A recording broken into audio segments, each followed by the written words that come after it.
buon pomeriggio. Io sono Benedetta Gelmini, sono una delle figlie di uno dei due fratelli Gelmini. Siamo presenti a IT da praticamente sempre, dalla seconda edizione. La nostra ditta è la SIACE. Siamo specializzati sulla produzione di doppiette, cani esterni, cani interni, anima liscia e anima rigata. E il nostro punto di forza è l'artigianato, quindi facciamo quasi tutto internamente nella nostra officina, e la personalizzazione. I vostri fiori all'occhiello del 2019, quali sono? Allora, i nostri punti di forza sono le doppiette in piccolo calibro 28-410 e i cani esterni, che rimane sempre una doppietta che viene apprezzata. Noi siamo a Gardone Valtrompia, proprio nel cuore.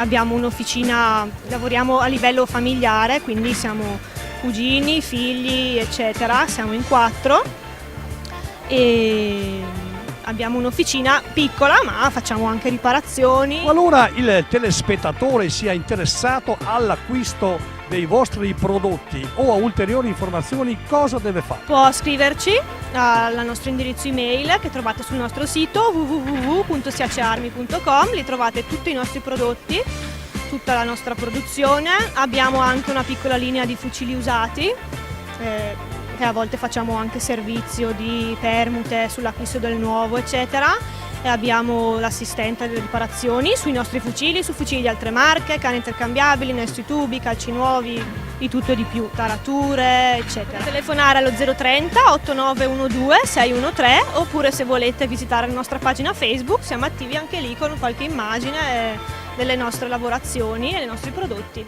Doppietta super light in calibro 410, mezza cartella, disponibile anche con la cartella lunga. Questa la presentiamo in tutti i calibri, dal 12 al 410, anche calibri intermedi, estrattore automatico bigrillo, canne lunghezza a scelta, strozzature fisse a scelta.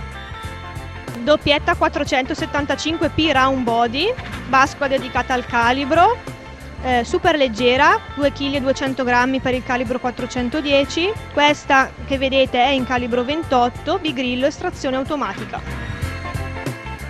Doppietta Elegance, bascula round body, calibro 410, presenta un'inglesina fine realizzata a mano, calci su misura, canna fino a 71, strozzature fisse.